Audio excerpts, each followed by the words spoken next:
Bonsoir Erev Tov, bienvenue sur Yeshiva Zoom, Sage Online, Erev Tov à tout le monde.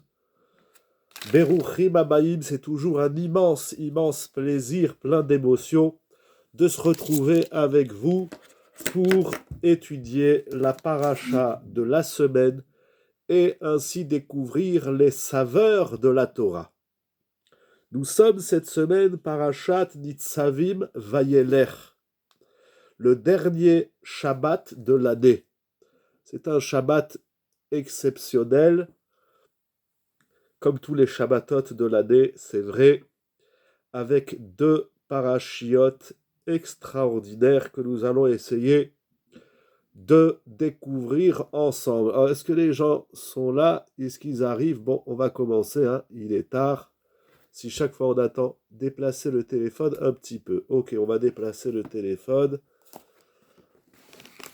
On va déplacer. Est-ce que c'est mieux là? Est-ce que c'est mieux? C'est le son ou l'image? Ok. Très chers amis, merci pour cette année 5784. Merci pour tout ce que Rabbi Yonatan et son épouse vous avez fait pour Yeshiva Zoom Sage Online. C'est tout à votre mérite. Merci à tous les participants et participantes de ce shiur que nous essayons avec l'aide d'Akadosh Baruch Hu de partager. C'est votre mérite, c'est votre mérite. Dans la paracha, nous avons deux parachiotes et nous allons étudier les deux parachiotes. Nous allons voir deux textes, un dans Nitzavim et un dans Vayelech.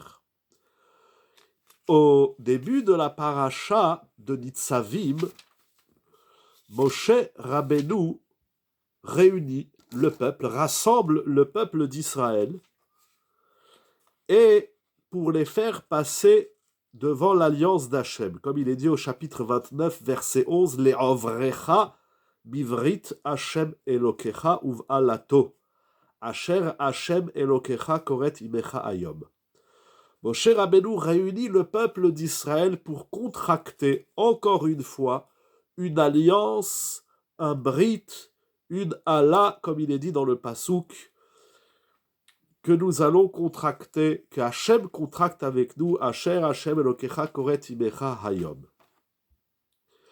L'enjeu de cette alliance, c'est afin que nous soyons le peuple d'Israël, comme il est dit au verset 12, les Ma'ad Hakim Otecha Hayom Lo Le'am, que nous soyons le peuple d'Hachem, Ve'u Yelecha l'Elokim, et qu'il soit notre Dieu, tel qu'il nous l'a dit et tel qu'il a juré au Avot Akdoshim, à nos pères, nos ancêtres, Avraham, Yitzhak et Yaakov.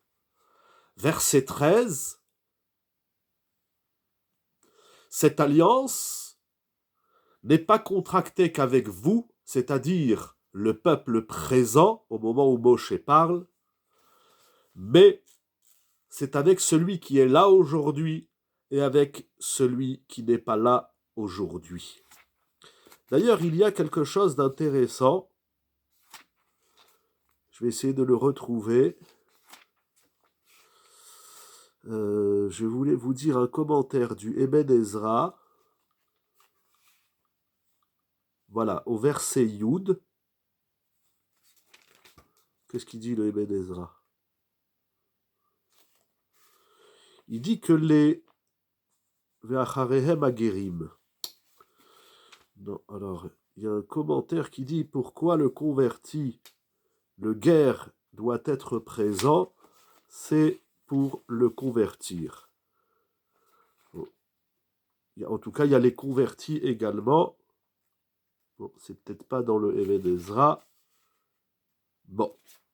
En tout cas, cette alliance contractée n'est pas réservée au peuple du présent, au moment où Moshe Rabbeinu leur parle, mais il s'adresse également Ve'et Asher enenu po imanu ayom, avec également celui qui n'est pas là aujourd'hui, c'est-à-dire, explique Rashi, même avec les générations à venir. Donc là, il y a une alliance qui va être contractée envers Hachem et le peuple d'Israël, et tout celui qui s'y intègre, et cette alliance, elle est présente et future. Et voilà qu'au verset 17, on va lire aussi le 15 et le 17. Car vous savez que nous étions en Égypte, et tout ce que nous avons traversé des peuples. C'est-à-dire que les enfants d'Israël, là on est à la fin de l'histoire des 40 ans du désert, ils vont traverser Sichon, Og, Moab, Midian, etc. Il dit donc, vous vous rappelez les années en Égypte et les peuples que nous avons traversés. Et vous avez vu leur shikutsehem vegilulehem. Vous avez vu leur culte répugnant, leur culte de bois, de pierre, d'argent et d'or. Et peut-être, c'est-à-dire que Moshe Rabbeinu explique, prétexte, la nécessité de cette alliance contractée avec Hachem, c'est parce qu'étant donné que nous étions en Égypte et nous avons traversé différents peuples pendant les 40 années du désert, peut-être, pen yesh bachem, peut-être qu'il y a parmi vous un homme, ish o isha o mishpacha o shevet, un homme, une femme, une famille ou une tribu, qui va avoir le cœur qui se détourne d'Hachem pour aller servir les cultes des peuples. Nous allons revenir sur ce verset 17. Et donc, celui qui pense ainsi, qui oublie, qui met de côté l'alliance, il sera gravement puni. C'est la suite des versets, la suite des psukim. Voilà, on ne va pas lire toute la paracha, on va laisser chacun la lire et l'écouter le Shabbat. Donc Moshe Rabbeinu dit, on est tous présents aujourd'hui pour contracter une alliance avec Hachem afin de ne pas se détourner de la voie d'Hachem, du chemin de la Torah, de la voie divine. Parce que vous avez vu des cultes étrangers, et il y a un risque que ce que vous avez vu va tirer où vous avez vu leur culte de pierre, de bois, etc., et vous risquez de vous détourner.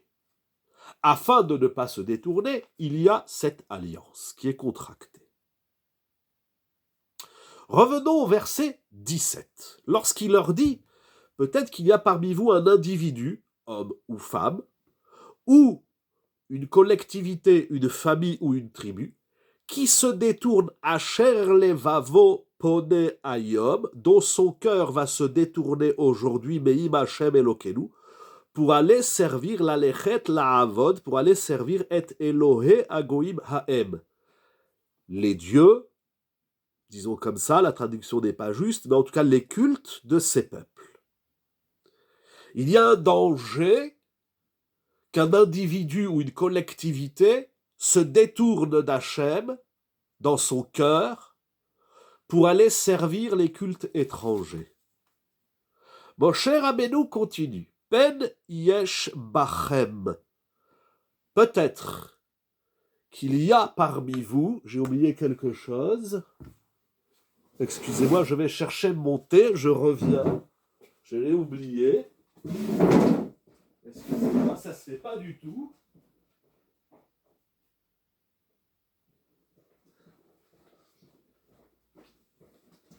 Excusez-moi, je suis là. Pen yesh bachem, peut-être qu'il y a parmi vous, de peur qu'il y ait parmi vous, une personne, shoresh, porerosh, vela'ana.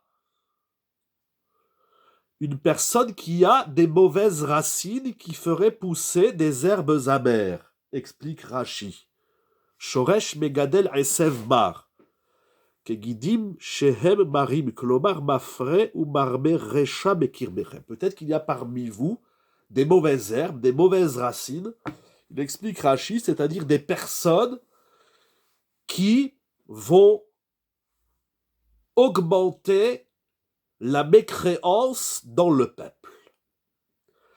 Alors, ce qui est intéressant, c'est que le mécréant dans la Torah, le rachat, comme on dit dans la Haggadah par exemple, il y a un terme qui s'appelle rachat, l'impie, le mécréant.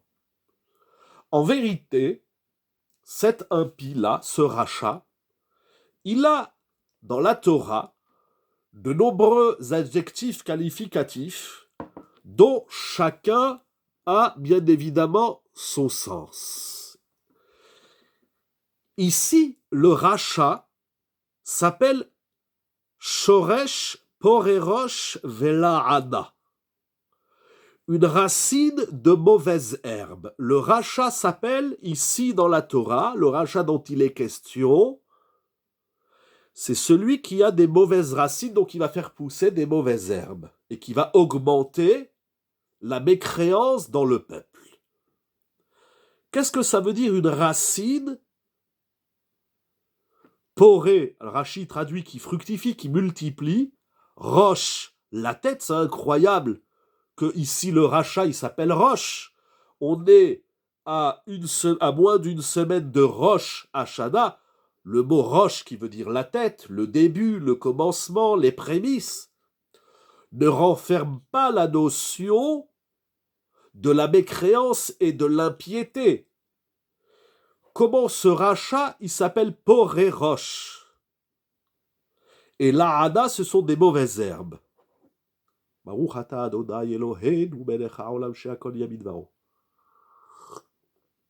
Alors, intéressant de noter que on ne parle d'habitude, on va dire comme ça, habituellement lorsqu'on parle du rachat, de l'impie, celui qui ne suit pas la voie de la Torah, est défini comme une personne qui a des comportements, des ma'asim, des actions qui sont incorrectes et inconvenables, qui ne vont pas dans le sens de la volonté et de la parole d'Hachem d'Akadosh Baruch Hu. Une personne qui transgresse Shabbat, qui mange pas kasher, qui dit du lachon hara, on va dire c'est un rachat. Mais ici, nous allons voir l'origine du rachat. Shoresh. Le rachat a une racine, comme le tzaddik. Nous arriverons au tzaddik également. On commence par le rachat, on finit par le tzaddik. Il y a un shoresh. La Torah ne dit pas seulement lorsqu'un homme se détournera de la Torah. Mais la Torah dit lorsqu'un homme aura une racine mauvaise qui va le détourner et le rendre rachat. Quelle est la racine? Alors, c'est vrai que dans le Passouk, vous avez raison, au Passouk 16, il est dit « Vatir'u ». Vous avez vu donc les cultes étrangers.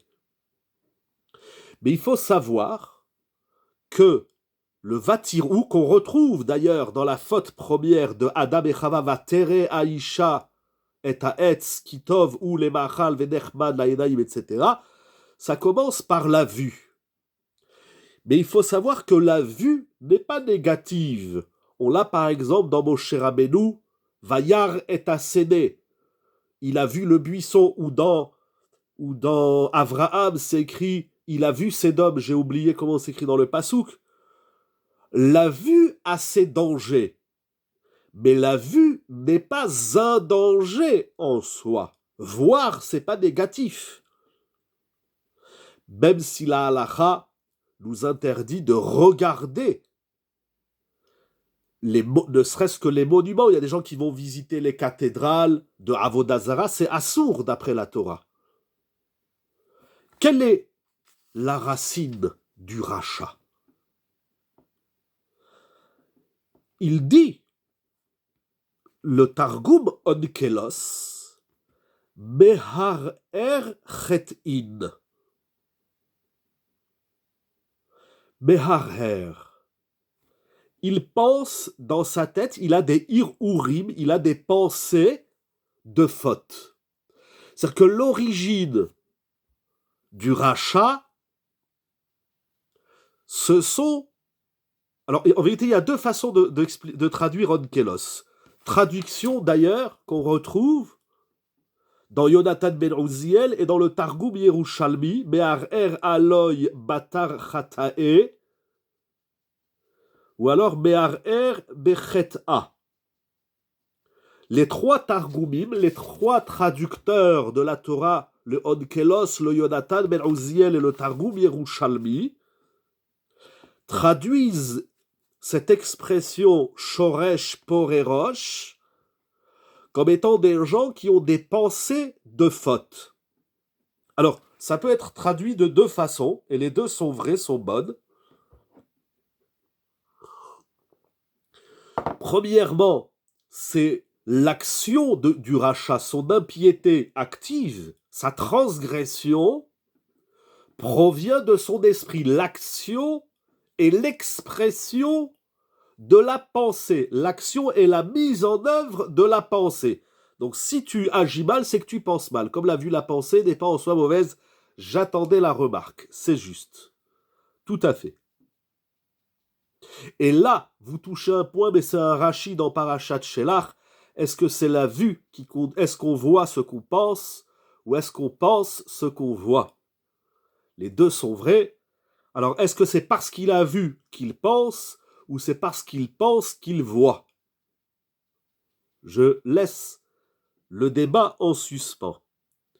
Donc, les Targumim traduisent, c'est une personne qui pense négatif, qui pense à commettre des fautes. L'image est avant la pensée. C'est comme ça qu'on vous a appris à l'école. Mais vous allez voir, je vous donne un exemple. Je ne sais pas si vous aimez le dessin ou la peinture. Il y a des gens qui dessinent des paysages, donc ce qu'ils voient, ou des personnes, donc ce qu'ils voient, ils le dessinent. Mais il y a des gens qui dessinent sans ne rien voir, dans le sens où ils vont s'imaginer dans leur esprit et ils vont mettre sur image leur pensée. Mais en réalité, les deux sont vrais. Est-ce qu'on peut imaginer des choses qu'on n'a pas vues? Le Rambam parle de ça. C'est un grand débat. Un exemple qui est ramené dans les Sfarim, une personne atteinte de cécité ne voit pas. Et pourtant, elle s'imagine. Vous allez dire parce qu'il y a le toucher, il y a d'autres sensibilités. C'est vrai. Mais c'est un débat. Lorsque... Bon, je ne veux pas me lancer dans ça, mais c'est un débat. C'est un débat qui est très intéressant. Alors, est-ce que Onkelos et les Targumim disent il pense négatif, donc il va agir négatif? Ça, c'est une première lecture. Une deuxième lecture, qui est plus subtile, c'est que la pensée, le hir'our, est une faute en soi. Même si elle n'aboutit pas, à une action. Ça veut dire une personne qui pense, qui a le projet. Parce que dans la pensée, il y a plusieurs types de pensées. Il y a des pensées, comme dans d'autres domaines de la vie, il y a des pensées impulsives. Ça veut dire, donc qui ne sont pas réfléchies, qui sont spontanées, parce que l'homme, il est comme ça de façon physique, mentale, etc. Alors la pensée spontanée, ça veut dire que tout d'un coup, dans ma tête, j'ai envie de faire une avéra. C'est un premier hir'our. Après, on se ressaisit, on dit non, oulala, il ne faut pas faire la faute. Et il y a le hir'our, la pensée qui n'est pas spontanée, qui ne vient pas d'un mécanisme chimique ou yetzeraratique ou compulsif, etc. Mais c'est un hir'our, entre guillemets, réfléchi, ce que j'appelle un projet. C'est une personne qui dit qui est en âme et conscience, en conscience surtout, ce soir, de faire une faute. Donc il y a la pensée spontanée et la pensée réfléchie. Alors, c'est écrit dans les Sfarim, c'est écrit clairement, je crois Rav Tzadok, mais je l'ai lu clairement dans les Sfarim, qu'une personne qui a une pensée, ce que j'appelle spontanée, elle n'a pas vu quelque chose, elle n'a pas entendu quelque chose, mais ça vient, voilà, ça vient. Hachem, il nous a fait avec un Yetzer Hara. Ou bien, ça peut être aussi Parce qu'on a vu quelque chose. On va dans la rue, on voit des femmes qui ne sont pas habillées de façon pudique, ou on voit des choses qui éveillent des sens. Alors, les Mefarshim me disent, il faut tout de suite détourner sa pensée. Ça veut dire que la pensée spontanée n'est pas systématiquement une faute. Elle devient faute si on reste dans le hirhur, dans la pensée, et elle devient faute si on produit volontairement la pensée. Donc, pour synthétiser un peu tout ça, il ressort, pour penser un peu mieux tout ça, il y a plusieurs niveaux. Il y a la pensée qui conduit à l'action, et d'ailleurs, comme le rappelle Rabbeinu Yerucham, Akadosh Baruch Hu, lorsqu'il va nous juger, à Rosh Hashanah et tous les jours, et chaque instant de la vie, il va juger l'action, mais également l'élan de l'action, l'élan du cœur et l'élan de la pensée. Deux personnes commettent la même faute, mais ne vont pas avoir la même sanction. Parce que l'élan de la personne et la pensée, la kavana, est différente. La même chose dans les bonnes actions. Deux personnes vont mettre 10 € à la tzedaka, ils vont aider un pauvre, ils vont faire Shabbat, ils vont faire la tfila, quelle que soit la mitzvah. Deux personnes peuvent faire exactement la même action et ne pas recevoir le même salaire. L'action, c'est la partie de l'iceberg de la pensée. Derrière, en amont de l'action, il y a tout ce travail du cœur, de la volonté, de la pensée, du sechel, etc., etc. Donc il n'y a pas que l'action proprement dite. Donc premièrement, premier volet, l'action qui est le produit d'une pensée. Deuxième volet, la pensée négative est en soi une faute, à la condition que ça soit une pensée qu'on génère ou une pensée qu'on n'essaye pas d'extirper de nous. Mais la pensée spontanée, c'est-à-dire je pense à faire une avéra, je tape des mains, elle s'envole, je pense à autre chose, sur ça il n'y a pas de faute. En tout cas, la Torah nous dit que Behar Chethin, le Hir'ur, il est le Shoresh. Alors, dans Yonatan ben Uziel, c'est un peu différent, parce que Yonatan ben Uziel, il va rajouter le cœur, des Sharish, des Libé, Behar Aloy Batar Chatae.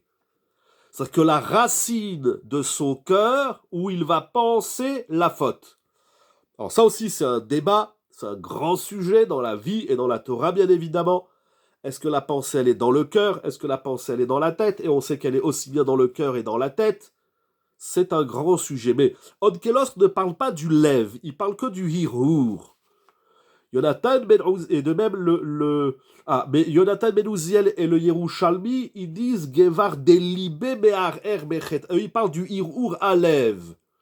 C'est une nuance importante. La Torah nous demande donc d'effectuer un travail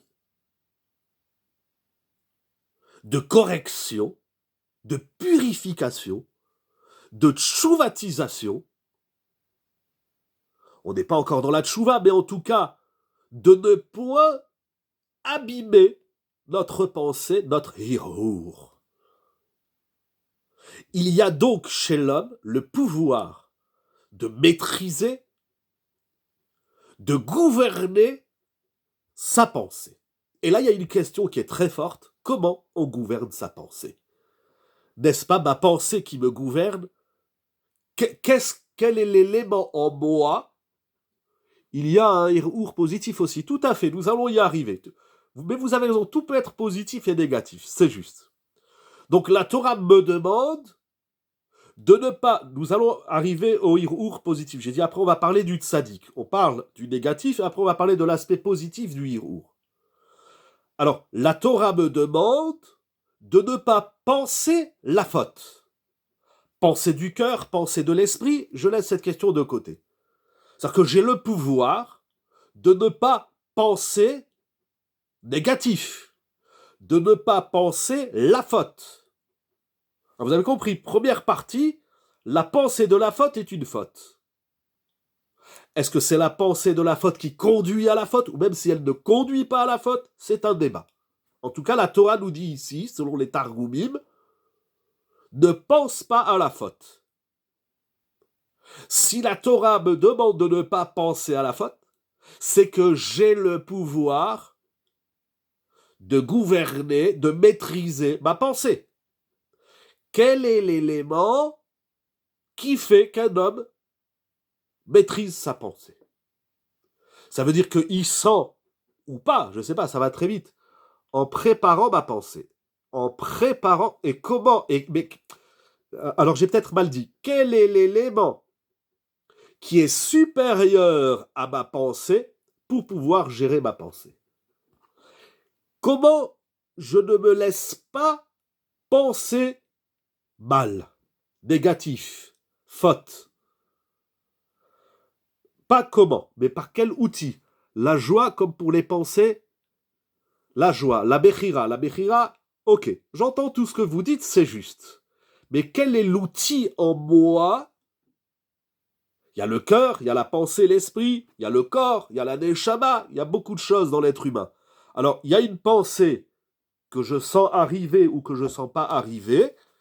Il y a une pensée, pardon, excusez-moi, j'ai vu qu'il y avait un message, mais je n'ai pas pu le lire sans mes lunettes. Si vous voulez le renvoyer. Par quel outil, par quelle partie de ma personne, n'hésitez pas à renvoyer les questions. Hein.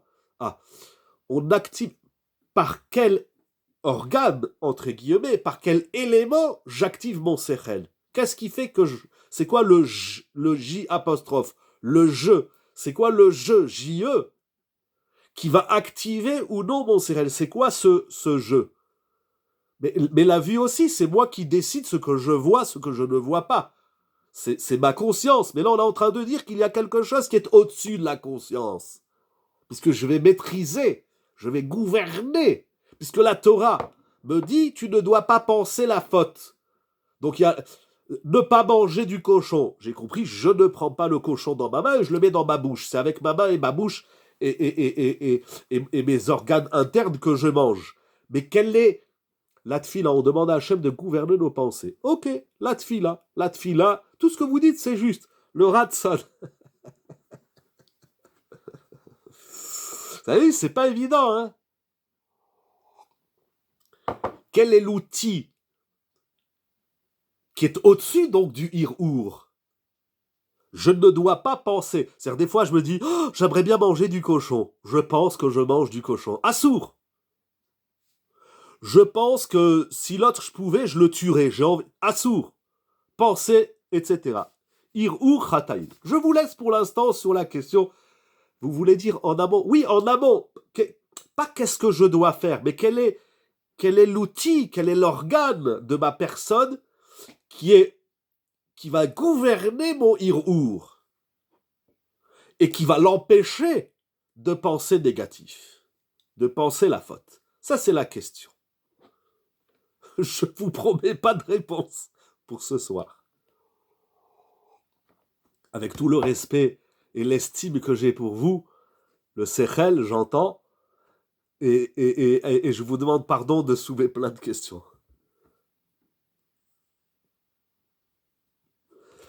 Alors, en vérité, vous avez raison, c'est le sechel. Mais le hirour, il fait partie du sechel. Dans le sechel, il y a le sechel dans l'intellect, dans l'esprit, dans le cerveau. Il y a plein de choses. Il y a sechel, chorma, bina, da'at, hirour, kessil, shtut. Il y a plein de choses positives. Comment on gère son crâne? Comment on gère sa tête? Rabotai, on va avancer un peu. Ne réfléchissez pas à ça pour l'instant. C'est dommage pour la suite. Lisons le verset qui suit. Ve'aya, beshom'o et divrei ha'ala azot. Et voilà lorsqu'il entendra cette alliance contractée, ve'itbarech bilvavo les morts, shalom yeli. Ah, il y a celui qui dit, moi j'ai pas peur de cette alliance contractée avec Hachem. Pourquoi? parce qu'il se dit, il se bénit dans son cœur. Il traduit Onkelos vichachev belibé. Là, il commence à penser dans son cœur, de se dire Shalom Yeli, moi je vis dans le shalom, moi ce qui arrive aux autres, ça m'arrivera pas. Pourquoi il dit ça? Ki bishrirut libi. Eler. J'avance dans la chériroute de mon cœur. C'est quoi la chériroute de mon cœur? Vous verrez Rashi, là, un pshat, Rashi parle du cœur qu'il voit, mais marit libi, pour ceux qui ont mis en avant la vue, regardez Rashi. Mais là, Onkelos dit, Are be'ar or libi anazel. Moi, dans la vie, j'avance selon les pensées de mon cœur. Donc là, il vient au cœur. Donc, c'est incroyable. Il y a celui qui dit, moi, j'avance dans la vie selon Irur Alev. On parle un petit peu du Irur Alev dans la Tfila lorsqu'on dit Yuleratsen Ibrefi Vehegiod Libi. Bon, je ferme la parenthèse. Donc le cœur s'oppose ici à la pensée construite. Je pressens comme ça. C'est celui qui se laisse aller. Il dit, j'avance. Moi, les malédictions de la Torah et les punitions Rosh Hashanah, Kippour, ça me fait pas peur. Moi, je vis dans le shalom. Les gens qui prennent le shalom comme ça, tout va, c'est devenu un gros mot presque. Et pourquoi? Parce que j'avance selon le Irur Alev, selon les pensées de mon cœur. Alors là aussi, il y a Yonatan Ben Uziel, il a une autre traduction. Ok. Donc, en première partie du Shiur, avec ces différentes questions soulevées, la Torah, au début de Nitzavim, nous dit qu'un juif, un Ben Israël, ça c'est propre au Am Israël, un goy, il a le droit de penser ce qu'il veut, sauf la Avodazara, c'est une souya. Mais un Ben Israël, il doit faire attention à ce qu'il pense. Il ne faut pas que dans son Irur, il y ait le péché, la faute. Mais arer bechet'in, mais arer chata'in. Il ne faut pas non plus, toujours selon Onkelos, il ne faut pas. Onkelos était un des grands personnages de la Torah orale. Onkelos, c'est un des grands convertis de l'histoire. Et donc, selon Onkelos, à guerre, le juif ne doit pas penser la faute et le juif ne doit pas se laisser aller au Irur Alev. Dans la vie, on ne fait pas uniquement ce que notre cœur pense et ressent. Donc effectivement, on est dans une pensée qui n'est pas construite, l'ichora. On est dans un laisser-aller de la pensée. C'est incroyable. Ce que la Torah ici, elle nous demande, c'est incroyable. Un juif, il n'est pas juif seulement, le Ben Israël, il n'est pas Israël seulement dans le ma'aseh, dans l'action. Il est un Ben Israël également dans ce qui se passe dans sa tête. Faire des mitzvot, des bonnes actions, c'est très bien, c'est important, il y a 613 commandements. D'ailleurs, il y a un livre extraordinaire, qui n'est pas simple, mais qui est important.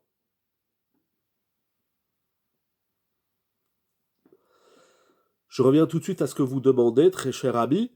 Il y a un livre qui est très important, qui n'est pas simple, qui est très profond, mais qui est fondamental, c'est le Chovot Halevavot, le devoir des cœurs. Il va parler beaucoup de cette notion.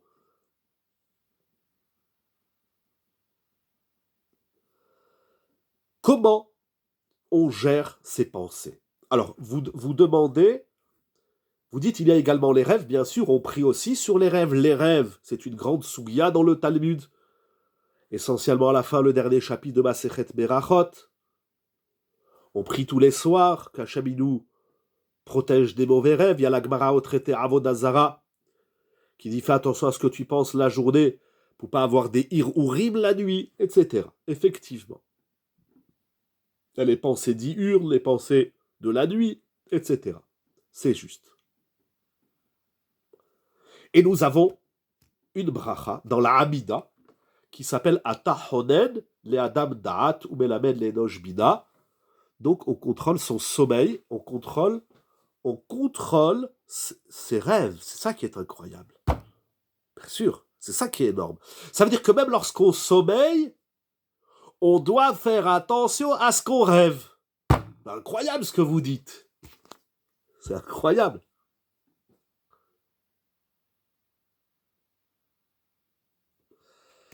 L'interprétation du rêve donne un sens au rêve.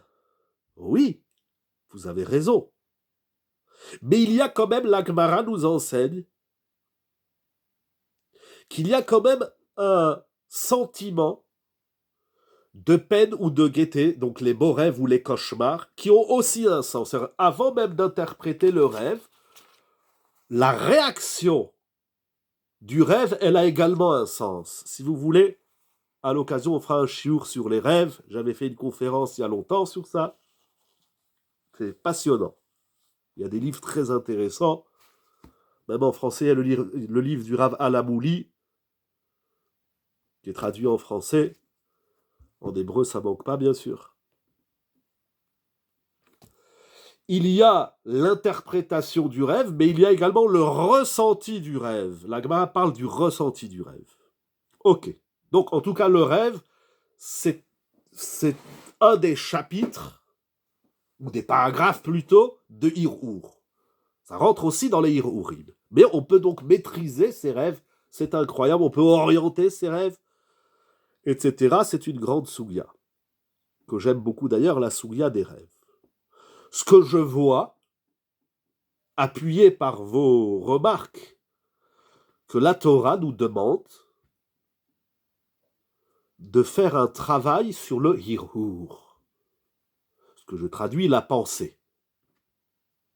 Pensée primaire, pensée non construite, pensée primitive, pensée spontanée, etc., etc. Ne pense pas la faute. Et ne laisse pas ta vie guidée par les hirhurim de ton cœur. C'est incroyable. Ce qui est écrit ici, c'est incroyable. Ce que la Torah nous demande, c'est qu'on doit être un Ben Israël même dans notre tête, à l'intérieur de notre cerveau. Donc ça se gère, ça s'oriente, ça se domine, ça se remplit, etc., etc. Tout le travail qui tourne autour de la pensée. Avec cette bracha, donc du soir, le mapil, la bracha de la Hamida Tahonen, la bracha dans les brachot du matin de tel la Servimina, on a plusieurs bénédictions et prières dans la Torah qui parlent de la tête. David Amelech dans les Teilim, il parle également beaucoup de la tête. Shlomo Amelech, il écrit beaucoup aussi sur la pensée.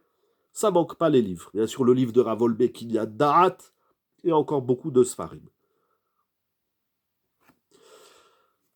Première partie. Deuxième partie, nous allons voyager au chapitre 31, verset 27. Donc là, on va aller à Parashat Vayeler. Pardon, excusez-moi, j'ai pas eu le temps de lire votre question. Très cher ami, avec plaisir, si vous voulez la renvoyer.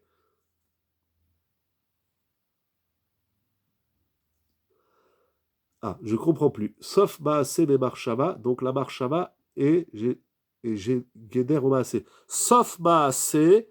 Non, alors attention, comme j'ai dit, il y a deux types de pensée. Il y a deux types de pensée. Il y a la pensée qu'on va retrouver dans l'action. Ça, c'est que je vous rapporter. Sauf Maaseh, mais Marshava Techila. Ça veut dire, toute action est générée par une pensée. Mais toute pensée ne se traduit pas en action. Est-ce que c'est clair, la nuance? Si je fais quelque chose, c'est que ça a traversé mon cerveau. Conscient, pas conscient, réfléchi, pas réfléchi, spontané, pas spontané, etc. Est-ce que dans la Torah, il y a l'inconscient et l'inconscient? Ouh là là, attendez, pardon. Question par question. Je reviens à la première question de M. Meyer. Dans chaque Maaseh, sauf Maaseh, Bemarshava, Techila. L'action est générée par la pensée, à différents niveaux. Mais toute pensée ne se traduit pas obligatoirement Mais du coup, qui est... très bien. Ça, j'ai posé la question. Donc, mais toute pensée ne se traduit pas obligatoirement par une action. J'ai envie d'étrangler le voisin, ça a traversé mon esprit, mais je ne vais pas passer à l'action. Il y a des gens, même dans le positif, ils aimeraient bien donner 1 million à la tzedaka, mais ils ne le feront pas. Il y en a, ils aimeraient bien faire Shabbat, mais ils le pensent dans la tête, mais ils n'arrivent pas à le mettre en pratique, etc., etc. Ah, alors maintenant, vous revenez à la question de départ. Qu'est-ce qui génère la pensée? Par quel outil on pense? Puisqu'on peut orienter la pensée. Mais cette question, pour l'instant, on va la laisser de côté. Oui, il y a eu d'autres questions. Madame Sipora, si vous voulez renvoyer votre question, il y a tout qui arrive en même temps. Si vous voulez renvoyer avec plaisir avant qu'on continue. Ah, est-ce que dans la Torah, il y a le conscient, l'inconscient et le subconscient? Bien sûr, le conscient, l'inconscient, le subconscient, etc. Tout ça, ça existe dans la Torah. Rabbi Israël Salanter en parle. D'ailleurs, Rav Volbe, à la vache Shalom, il fait remarquer que Rabbi Israël Salanter, qui, chronologiquement parlant, il était avant Freud, et dans son livre Hors Israël, qui est écrit par son élève Rabbi Tzrak Blazer, qui ramène les enseignements de Rabbi Israël Salanter, Rabbi Israël Salanter, il parle déjà de l'inconscient. Bien sûr que la Torah parle de tout ça. Tout à fait. Alors avançons. Gardons au moins, pour moi c'est ça qui est important, il est impossible de maîtriser des pensées inconscientes. Ah, comment on va faire à Botaï? Il nous faut toute une nuit au moins ou une année pour étudier le Da'at. Fut un temps, une année, il y a de ça 10-15 ans, la Yeshiva, le Shabbat matin, où Baruch Hashem, Akadosh Baruch Hu, il me donne la force, la santé depuis de nombreuses années. Voilà, c'est là que ça commence. C'est ça le Bereshit. Bereshit, c'est Bechorma. Et presque pendant 1 an, le Shabbat matin, j'avais fait des shiurim sur le Da'at. Donc, vous posez une bonne question. Est-ce qu'on peut maîtriser son inconscient? Quoi, comment et où? Alors nous, justement, nous allons avancer un peu. On ne peut pas répondre à toutes ces questions importantes. C'est des questions de la vie. C'est de la vie, c'est de tous les jours. Nous allons avancer dans Parashat Vayeler, la deuxième parasha que nous allons lire ce Shabbat, au verset 17. Pardon, 27. Perek Lamed Aleph, Pasuk Chav Zayin.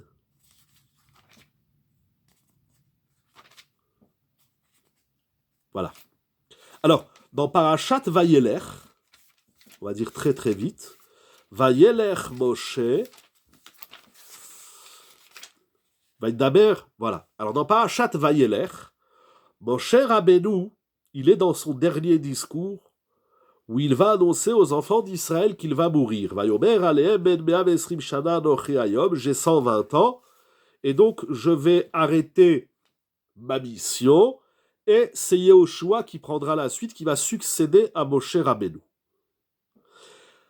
Dans son discours, Moshe va encourager le peuple, Chizku ve'imtsu, soyez forts, chazak ve'ematz, n'ayez crainte, parce qu'Hachem est avec vous, qui Hachem Elokecha ou Aolech imach. Après que Moshe Rabbeinu ait encouragé le peuple, il va faire de même avec Yehoshua. Vaïkra Moshe Yehoshua, je suis au chapitre 31, verset 7, et il lui dit aux yeux de tout Israël la même chose, Chazak ve'ematz. Sois fort parce que tu vas conduire ce peuple vers la terre que Dieu a juré au Havot, et Akadosh Baruch Hu, il est avec toi. Très bien.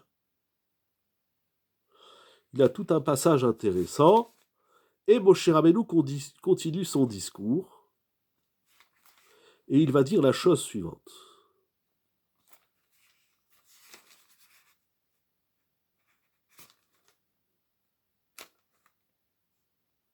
Vayetzav et Yehoshua. Alors, on va aller au verset 25. Vayetzav Moshe et Aleviim. Il va y avoir un discours de Moshe adressé au peuple, un discours de Moshe adressé à Yehoshua. Ensuite, il y a un discours d'Hachem, d'Akadosh Baruch Hu, adressé à Moshe. Vayomer, ça c'est 31-16. Vayomer Hachem el Moshe. Il y a plein de discours, c'est les discours de fin de vie de Moshe Rabbeinu. C'est passionnant. Et ensuite, Moshe revient, il va tenir encore un discours. Où est-ce qu'il est? Ça c'est Hachem. Ve'ata kitvu lachem c'est Hachem. Ve'aya kitim tseda. Ve'yirtov Moshe. Voilà. Au 31-23. Vayetzav et Yehoshua Milud. Il revient. Il répète. Vayomer chazak ve'ematz. Sois fort. Donc il reparle un deuxième discours à Yehoshua.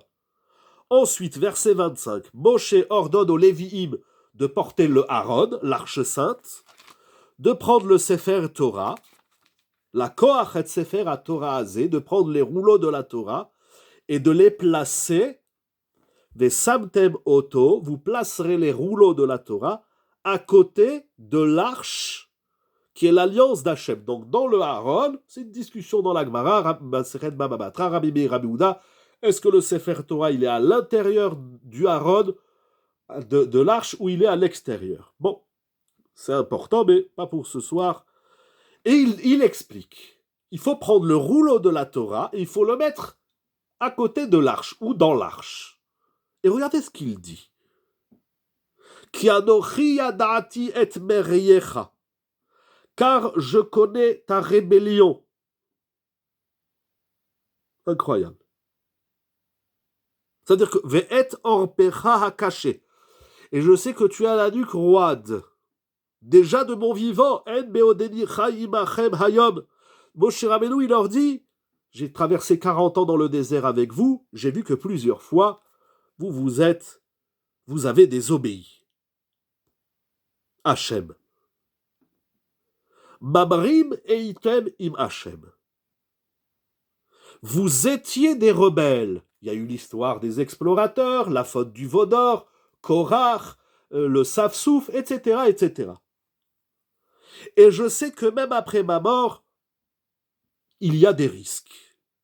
Alors prenez la Torah, prenez ce chant et livré à Shira Azot ad Tumam. En simple, il leur dit, prenez la Torah, parce que je sais que dans le passé, vous étiez tordus, et dans le futur, il n'y a pas d'assurance que vous ne désobéirez pas à Hachem.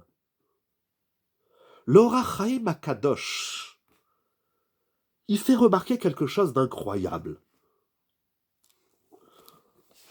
Il dit pourquoi c'est écrit au passé, Mamrim Heyitem. Vous étiez des rebelles, et dans le futur aussi peut-être. Pourquoi il ne dit pas au présent, vous êtes des rebelles? Vous comprenez la question, incroyable sa question. Ve'omro Heyitem lashon avar. Comme si maintenant, les enfants d'Israël, ils sont plus des rebelles. D'où il sait? Bon, il sait, Moshe Rabbeinu, il sait tout. C'est la question du Or HaChaim HaKadosh. Incroyable. Et il dit quelque chose d'incroyable. Est-ce que c'est clair la question, Moraï Verabotai? C'est la réponse du Or HaChaim, on va l'expliquer très bien, Chazak. Moshe Rabbeinu, dans son discours, il leur dit, prenez la Torah parce que avant vous étiez des rebelles. Vous avez désobéi à la parole d'Hachem. Pourquoi il leur dit au passé? Il dit l'Or HaChaim HaKadosh ki efshar shehireru tshuva be'ota sha'a. Parce que Moshe Rabbeinu dit au moment où je leur parle, ils ont dépensé des hirhurim de tshuva. C'est incroyable. Alors là aussi, il y a plusieurs façons de comprendre l'Or HaChaim. Ça ouvre dans ma tête plusieurs fenêtres. Est-ce que, c'est-à-dire, t'as fauté par la pensée, il faut faire tchouva par la pensée? Mais on va voir, l'Or HaChaim, il va aller plus loin que ça. Un juif, il ne fait pas seulement tchouva dans l'action. Si la Torah me demande d'être un tzaddik dans ma tête, au point que je ne dois pas fauter avec mon esprit, alors la Torah, elle doit également prévoir la possibilité de faire tchouva dans sa tête. Efshar sheireru tshuva be'ota sha'a. Moshe Rabbeinu, il dit, je ne vais pas leur dire, vous êtes au présent des rebelles, parce qu'au moment où je leur parle, peut-être qu'ils ont fait tshuva. Il va ramener une Gemara d'une extrême profondeur, qui a Kadesh ou Kedin, si un homme épouse une femme, Et au moment de l'épouser, il lui dit, tu sais, je suis un tzaddik gamour. On voit bien qu'il n'a pas la tronche d'un tzaddik. La Gemara dit, même si cet homme c'est un rachat gamour, on dit que cette femme, elle est mariée. Pourquoi? Shema ir tshuva beotasha. Parce qu'on dit qu'au moment où il lui a dit « Je t'épouse en vue que je suis un tzaddik », à ce moment-là, il a eu une pensée de tzaddik. Il a eu une pensée de tshuva. Et la pensée de tshuva, elle le transforme de tout noir en tout blanc, de rachat en tzaddik. À la condition, comme dit le Orach Chaim, non, j'ai pas pris le bon Sefer, mais le Orach Chaim, par ailleurs, il dit à la condition qu'on voit bien que par la suite, il continue. En tout cas, il essaye d'aller dans le bon sens. Mais si 5 minutes après, il allume une cigarette Shabbat, bon, il a détruit ce qu'il a... Ok, je vais faire la parenthèse. Donc, ça veut dire qu'il existe non seulement la pensée négative, la pensée de la faute, on aurait pu dire, comment est-ce possible? La pensée vaut comme un acte ou un t'naï. Non, c'est dans le t'naï, dans la condition. Il formule une condition. Je t'épouse à la condition que je suis un tzaddik. Mais on voit bien que tu as un rachat. Ça, c'est ce que tu vois. Ah, là, on est dans la vue. C'est ce que tu vois. Tu vois que je suis un rachat. Mais est-ce que tu sais ce que je suis en train de penser? Ah, mais il y a quand même quelque chose d'intéressant. On suppose que il le dit sincèrement. Il veut épouser une femme. Il lui raconte pas des salades. Aujourd'hui, le monde ne croit plus au mariage. Mais dans la Torah, on prend un homme au sérieux. Un homme qui a devant lui une femme qui veut épouser. Et il lui dit, je vais être un tzaddik. On peut entendre qu'il a une pensée amitite, authentique, véridique. Il raconte pas des salades à cette bonne femme. Il y a de l'amour, il y a du projet de construire un couple, une famille, etc., de vivre toute une vie ensemble, de vivre 100 ans ensemble. On peut supposer qu'il y a plus qu'une part de vérité dans ses propos. On le prend très au sérieux parce qu'il est au sérieux. Eh bien, elle est mariée. Donc, ne pas penser des avérotes, c'est-à-dire que par la pensée, il ne faut pas penser à la faute, il ne faut pas fauter par la pensée. Mais là, on voit un chidouche, c'est qu'il existe également dans le positif. Ça veut dire que la pensée de la tchouva, elle a également un sens. Non pas, bon, je pense que je ferai tchouva. Non, pas ça. Ah, ici, le hirour, il est pris au sérieux. Et nous allons voir une question très puissante. Tout d'abord, sur ce passage du Orach Chaim Akadosh, le Rav Ephraim Moshe Kornegut, dans son commentaire Ismach Moshe sur le Orach Chaim Akadosh, il ramène un texte du Zohar Akadosh. Mais donc pensez un temps. Pardon, j'ai pas eu le temps de tout lire. Excusez-moi, si vous voulez renvoyer Mechila, je vous demande pardon.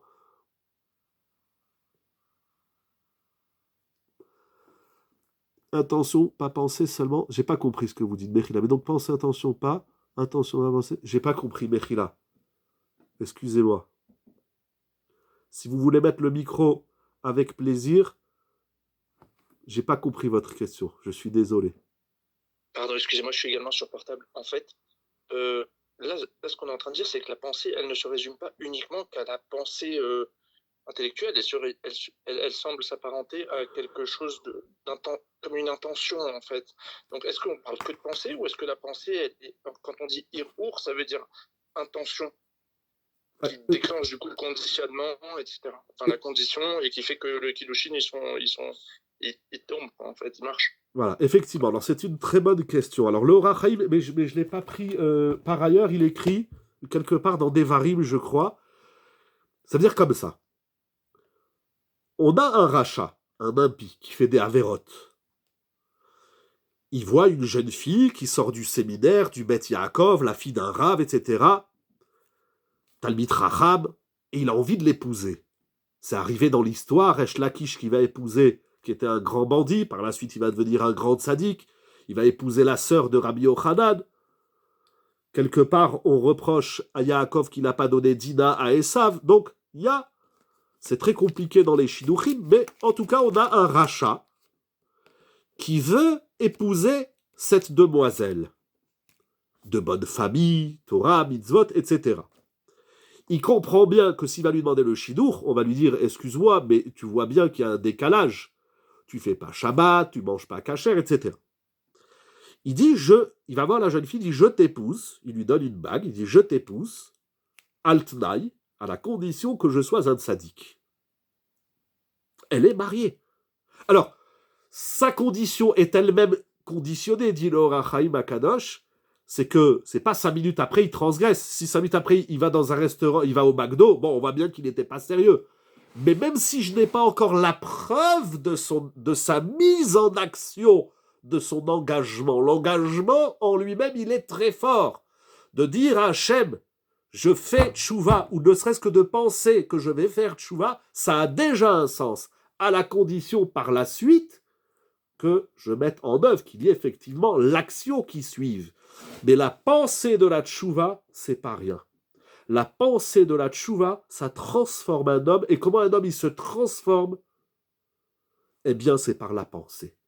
Ensuite, il va y avoir la parole et l'action qui vont suivre. Est-ce que c'est un petit peu plus clair? Ok? Il dit, donc Rav Korngut, dans son livre Ismach Moshe, où il explique que le Harémi ramène un enseignement de Rabbi Alexandrie, qui est ramené dans le Zohar Hadash de Bereshit, qui prouve, d'après un pasouk dans Iyov, et un enseignement de Rabbi Yitzhak, je fais simple, qui dit que Akadosh Baruch Hu, il juge l'homme al kol rega verega. Chaque instant. La mécanique, elle est valide pour tout changement de l'être. Oui, effectivement, le changement de l'être est opéré à la base dans son esprit. Rabbi Yitzhak et Rabbi Alexandrie nous enseignent que la pensée, elle est tellement puissante qui fait que chaque instant, Hachem, il juge l'homme. Hachem, il te juge en fonction de ce que tu penses maintenant, Ba'asher ou Sham. Mais le Ba'asher ou Sham qu'on connaît chez Ishmaël, je le dis très vite parce que je voudrais avancer, c'est pas seulement dans l'action, c'est également dans la pensée. C'est là, au temps T où tu te trouves. Au travail, à la maison, à la yeshiva, au Beth Midrash, dans le train, dans l'avion, peu importe, là où tu es. Tu as une pensée de tchouva, Akadosh Baruch Hu, il révise le jugement de l'homme à chaque instant, parce que chaque instant, l'homme pense différemment. Continuons jusqu'où ça va. Si vous voulez bien. Le Or HaChaim Akadosh, nous allons voir un autre Or HaChaim que fait remarquer Rav Fubrench dans Shemot, Perek Yudtet, chapitre 19, verset 5. Il y a un pasouk, Veata, im shamoa,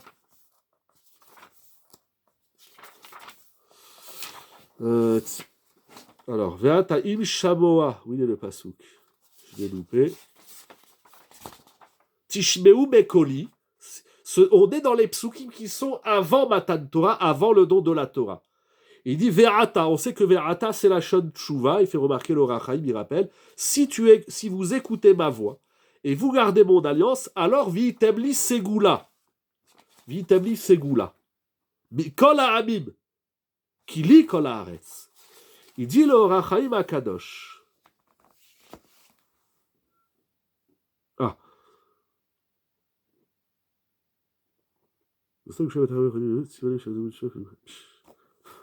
Il dit quelque chose d'incroyable. Akadosh Baruch Hu, dans Parashat Yitro, il nous donne la Torah. Mais la Torah, Kasher Hatza Kel Elyon la tête à Torah, Zaka ou Bara, pardon, une mitzvah sans action est une mitzvah. Une mitzvah, alors attention.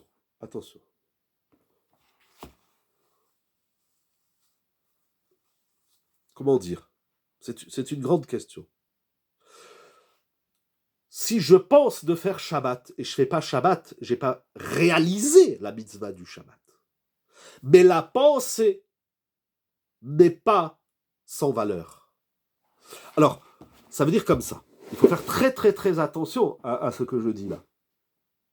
Je pense que je vais aider ma femme, mais tant que je ne l'aide pas, je ne l'ai pas aidée. C'est une réalité. Mais il y a quand même une différence entre celui qui s'en fout de sa femme ou de son mari et celui qui pense, c'est-à-dire qu'il y a le projet, mais pour X raison, il n'y arrive pas. Est-ce que vous sentez la nuance? C'est la Gemara dans Kiddushin, il faudra qu'on vienne sur ça de façon plus précise et pointilleuse. Mais une pensée positive, même si elle ne se traduit pas en action, elle a un sens. Quoi, comment, combien, c'est un autre sujet. J'arrive déjà presque à terme du chiour. C'est une très grande question. On reviendra sur ça, Blinéder. C'est une très grande question. Mais attention, celui qui dit « Ouais, bon, ça va, je pense que je donnerai 10 euros à la tzedaka, il les donne jamais », c'est zéro. Ça veut dire, celui qui pense et qui s'arrête à la pensée, ça n'a pas de valeur. Mais celui qui pense, qui veut aller, c'est l'Agmara qui dit « Kol, shechachav la sod mitzvah venedas ». Bon, il y a toute une souga, c'est une grande question. Je pense que je suis juif, ça marche pas. Mais il y a des situations délicates dans la vie où on a l'impossibilité à valider, bien évidemment, de réaliser la mitzvah. Eh bien, la pensée, elle a une valeur. Très grande valeur. Surtout que Nefesh HaChaim, vous savez, quel frein catalyseur a la bonne pensée? Vous savez, très très bonne question, vous avez dit tout à l'heure, c'est là que ça commence. En vérité, j'ai même pas commencé le sujet. Vous savez, le Nefesh HaChaim, Rabbi Haïm de Vologine, il faut lire Nefesh HaChaim, très très profond, très important. Il dit que la pensée, elle est au-dessus de l'action, elle est d'un niveau supérieur à l'action. Rabotai, il faut que je termine. Donc l'action dans la mitzvah, par exemple, est supérieure. Non, l'action, comment dirais-je? C'est pas qu'elle est supérieure. C'est un grand débat dans le Maharal, il ramène le Ramban au début de Tiferet Israël. Bon, il y a beaucoup qui parlent de tout ça. J'avais pas prévu. Là, dans ma tête, il y a tout qui revient en cascade.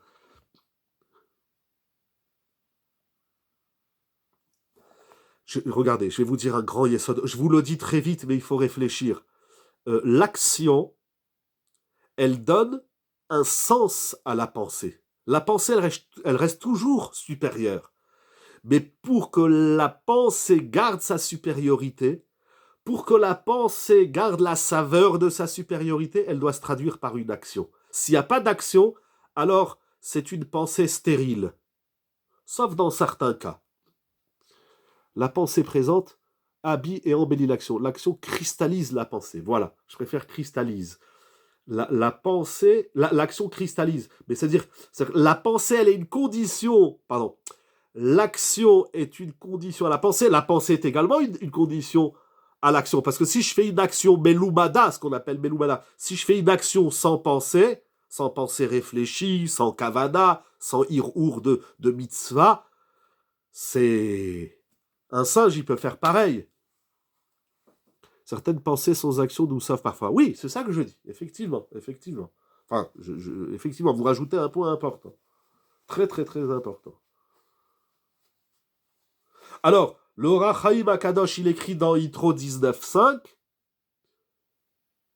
Akadosh Baruch Hu, quand il nous donne la Torah qui est pure, Yesod Akdusha ve'atara, la Torah qui est la base de la sainteté et de la pureté, Veruchaniyut haruchaniyut, et qui est le spirituel du spirituel, Tziva lahem she'arzeru mitshuva afilu bechetkal. Ne me demandez pas pourquoi ici dit chetkal, et il va ramener également la Gemara que nous avons dit dans Kiddushin, ça veut dire qu'il faut faire tchouva, c'était pour appuyer qu'il faut faire tchouva également de la pensée et par la pensée. Je voudrais juste terminer avec une question, parce qu'il y a ici une question qui est très forte, qui est ramenée dans le livre Kol HaKatuv Lechaim du Rav Schwartz, mais j'ai oublié son prénom, Rav Moshe, je crois. Oui, du Rav Moshe Schwartz, dans son livre Kol HaKatuv Lechaim, commentaire sur le Hachaim, il ramène une kushia. Donc, ça veut dire, qu'est-ce qu'il dit le Hachaim? Le Hachaim dit, tu peux faire tchouva par la pensée, c'est la Gemara dans Kiddushin. Alors il dit, alors je comprends pas. Vous savez que lorsqu'on fait un mariage, ou toute transaction, ou un divorce, etc., on doit prendre des témoins.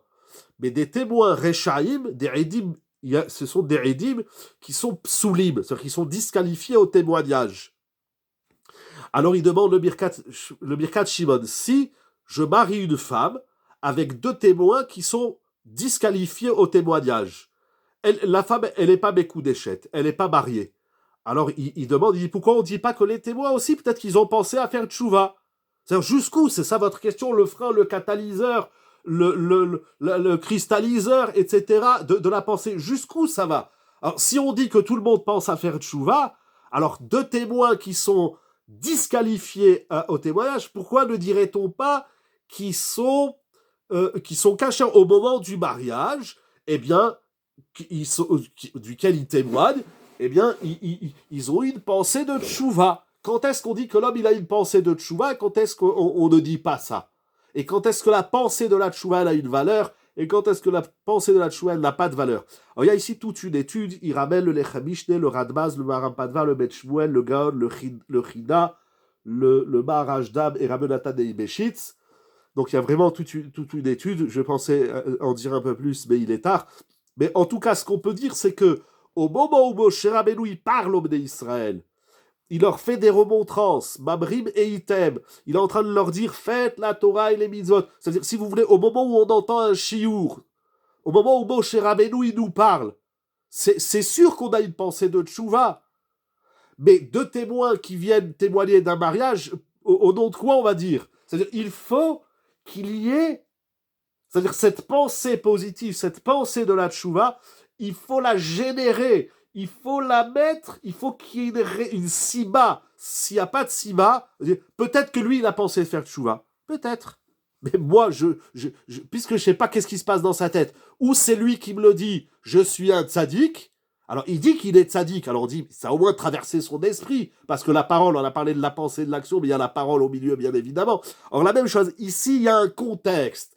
Le contexte, c'est Moshe Rabbeinu qui tient un discours avant de quitter les enfants d'Israël, et dans son discours où il leur dit plusieurs fois, Chizku ve imtsu, renforcez-vous, il peut grandement supposer que les enfants d'Israël, ils aient une pensée de Teshuvah. Bon, et Rabotai, on peut affirmer, à part Moshe Rabbeinu, que quelqu'un a une pensée de Teshuvah.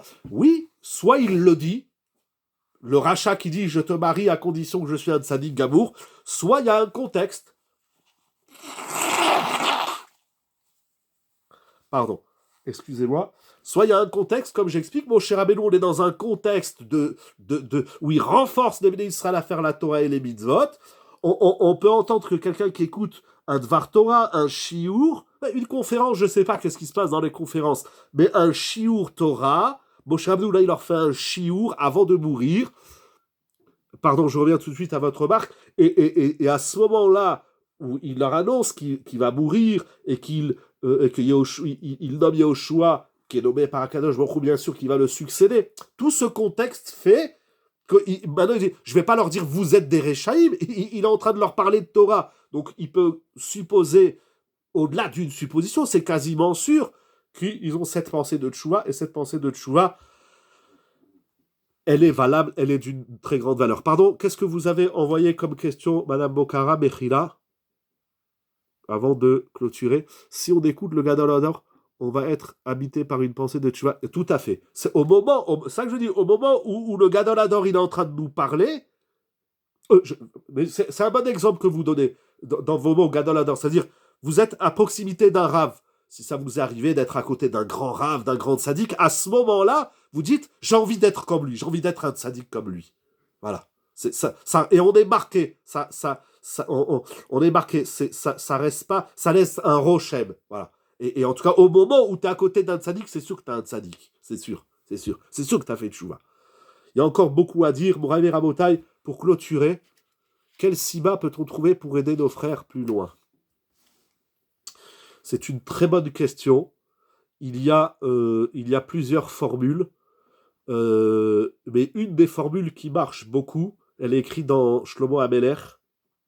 J'ai oublié la formule du Passouk, mais c'est d'inviter les gens à la maison pour les repas. Là, il y a beaucoup de repas de fête, de Rosh Hashanah, de Sukkot, de Simchat Torah, ou même Shabbat dans l'année, et de leur montrer la beauté de la Torah, de leur montrer l'équilibre de la Torah, de leur montrer l'harmonie de la Torah. il y a un instinct de tchouva qui est éveillé par le voisinage d'un tzaddik. Voilà, c'est très bien dit. Il y a bien sûr la tfila, il faut prier pour nos frères. On prie pour les otages, on prie pour la fin de la guerre, c'est très important, mais on oublie de prier pour que Netanyahou il fasse tchouva, il mette une kippa, il mange kasher, il fait Shabbat, et qu'il met les tefilines tous les jours, et qu'il aille étudier 1 heure tous les jours, lui et tout le Parlement israélien et tous les juifs de la terre. Il faut prier pour la tchouva de nos frères. À Rosh Hashanah, à Kippour, on a des gens qui viennent de l'extérieur. Il faut les aider. Donnez-lui votre talit et votre sidour. Vous avez gagné Rosh Hashanah et Kippour. Et si il vous l'a pris parce que vous êtes sorti 5 minutes, il a pris votre marzor, au lieu de lui dire c'est mon marzor, voleur, je te le fais cadeau. Tiens, tu sais quoi, même emporte-le pour l'année prochaine. Voilà, le chesed. Avec le chesed. Faire de la tzedaka. Vous savez, on fait beaucoup de tzedaka à la mémoire des morts.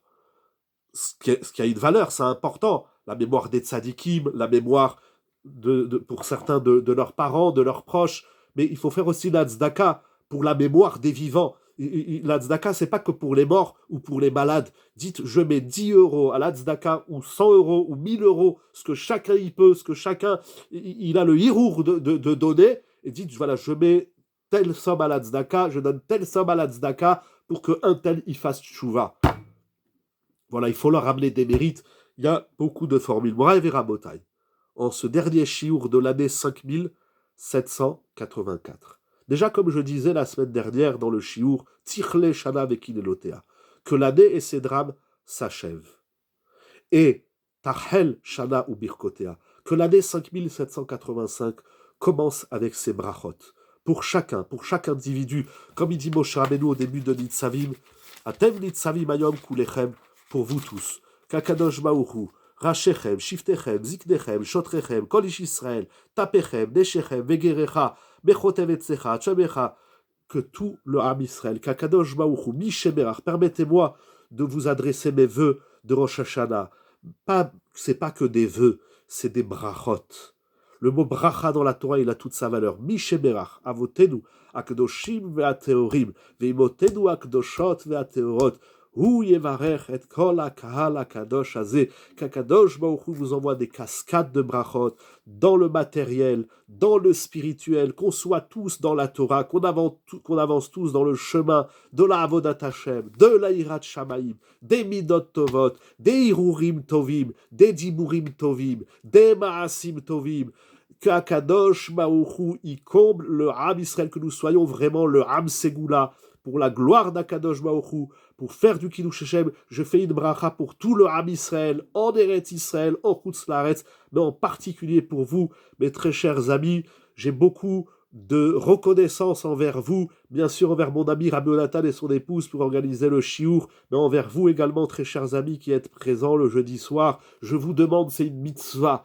Ne dites pas mon nom, j'ai pas besoin de gloire et j'ai pas besoin de renommée, mais ce que vous avez entendu, ce qui vous plaît, à travers les Mefarshim ce soir, à travers les Targumim, à travers le Orahaim Akadosh, partagez-le autour de vous. La Torah, elle est tellement belle. On commence l'année avec du miel, la pomme dans le miel. Pourquoi le miel? Mon père, Isacher Letov, qu'Akadosh Baruch Hu donne une longue vie à mes parents, mon père, ma mère, et qu'il leur donne la santé, la bracha. Mais mon père, Rav Moshe Merghi, chaque année, il nous dit, vous savez pourquoi on mange du miel? Parce qu'on va chanter Mi El Kamocha. Voilà, très bien. Hazaku Baruch. Voilà, Kakadosh Baruch Hu, il envoie du miel, Begashmiut ou Beruchniut, des cascades de miel, de brachot, pour nous, pour vous, pour tout le Ham Israël, les enfants, la Parnassa, la santé, les Yeshuot, pour tout le Ham Israël, pour tout le Ham Israël, pour la gloire d'Akadosh Baruch Hu, Yeshiva Zoom, Sej Online, Shana Tova Uvurechet. Je vous donne rendez-vous à l'année prochaine, 5785. La semaine prochaine, ça va être très difficile de faire des shurim avec Rosh Hashanah qui tombe mercredi soir. Donc je vous donne rendez-vous, Be'ezrat Hashem, à Aseret Yemei Teshuvah. Vous recevrez le message. C'est une mitzvah de diffuser le miel de la Torah. Merci encore à vous. Shana Tova Uvorechet. Bien sûr, le plus important, avec le sourire et avec la simcha. Shana Tova, tikatvu, vetirtemu, vesefer, chaim tovim, va'arukim, umtukim. Shana Tova. Kol Tuv.